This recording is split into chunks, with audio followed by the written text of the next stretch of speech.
Ezra, a devoted priest and scholar of God's law, lived in Babylon. Many years earlier, the Babylonians had captured Jerusalem, God's holy city. They took many Israelites, God's people, back to Babylon as captives. Now, after many years, the Persian king Artaxerxes allowed the Israelites to return to Jerusalem. God placed a special call on Ezra's heart. He was to lead a group of Israelites back to Jerusalem and rebuild the temple, the holy place of worship. This journey was long and dangerous, but Ezra trusted in God's guidance and protection. The journey from Babylon to Jerusalem was no small feat. It spanned hundreds of miles across challenging terrain. The Israelites would face scorching deserts, treacherous mountains, and the constant threat of bandits and wild animals. But Ezra knew that God was with them. He shared this confidence with his people, inspiring them to embark on this momentous journey with courage and faith. This return to Jerusalem marked a pivotal moment in the history of the Israelites. It was a chance to rebuild their lives, their city, and most importantly, their relationship with God. Ezra, chosen by God to lead this return, understood the weight of this responsibility and embraced the challenges that lay ahead. Ezra kept careful records of those returning to Jerusalem. He meticulously listed the families and their leaders. These leaders were important figures. They were responsible for their families' well-being during the long and arduous journey.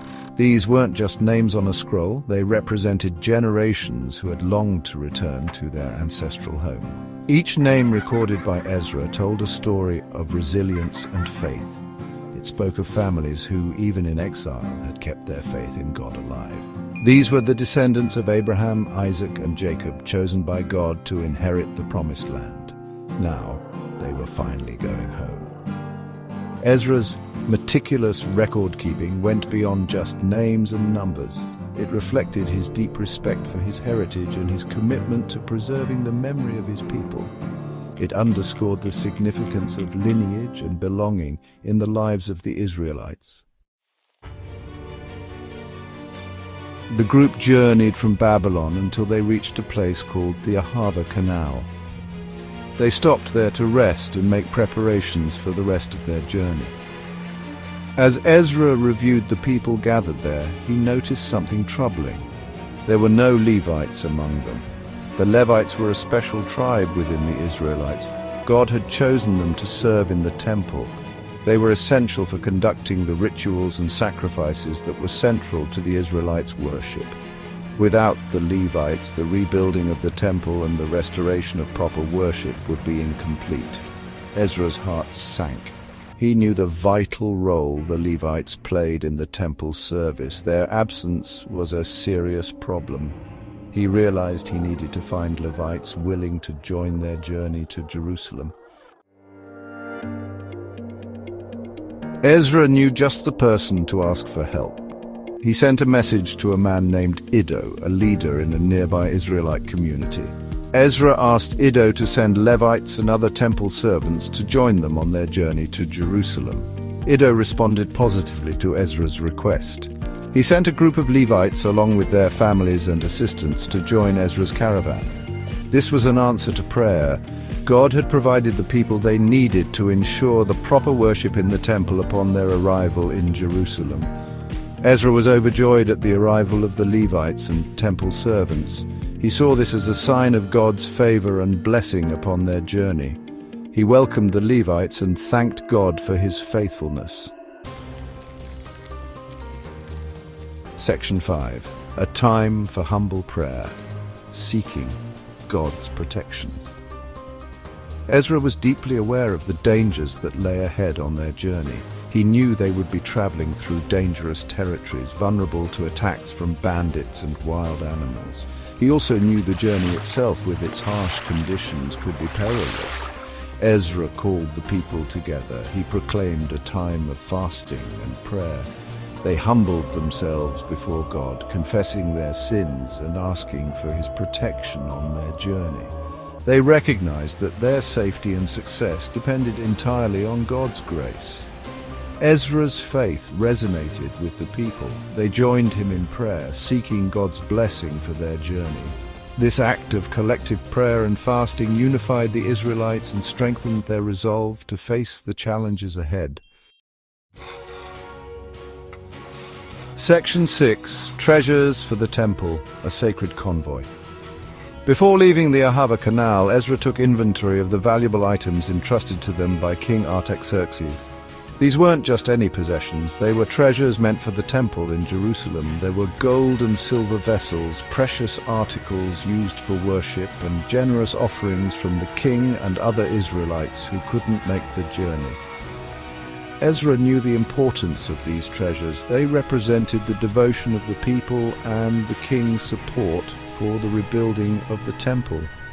He carefully appointed priests to be in charge of these treasures.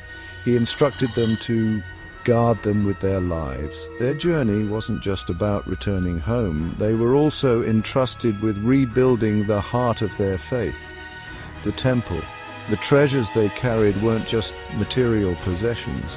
They were symbols of hope, renewal, and their enduring covenant with God.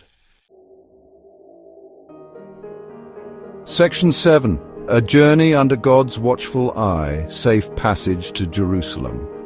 With hearts full of faith and prayers for protection, Ezra and the Israelites set out from the Ahava Canal.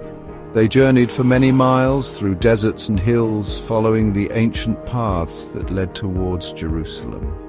The trip was long and difficult, but God was faithful to his promise. He protected them from danger. They did not encounter any enemy attacks. No one fell sick or perished along the way. Even their animals remained strong and healthy. Their safe passage was a testament to God's protection. Every sunset and sunrise, every challenge overcome, served as a reminder of God's faithfulness. Their journey, fraught with potential dangers, became a testament to the power of faith and the unwavering protection of their God. Section 8. Home at last, delivering the treasures to God's house. After 4 months of travel, Ezra and the Israelites finally reached Jerusalem. They were filled with joy and relief to be home. As they entered the city, they could see the ruins of the temple, a stark reminder of what had been lost. But there was also a sense of hope in their hearts. They were home, and they were ready to rebuild. The first order of business was to secure the precious cargo they had guarded so carefully throughout their journey. Ezra gathered the priests who had been entrusted with the treasures. They carefully weighed each item, ensuring that everything was accounted for. The gold and silver vessels, the precious articles, and all the offerings were intact. The treasures were then taken to the temple and placed in their designated areas. Ezra and the people offered sacrifices to God, thanking him for his protection and provision throughout their long journey. They acknowledged that it was by his grace alone that they had returned to Jerusalem and could begin the work of rebuilding his temple.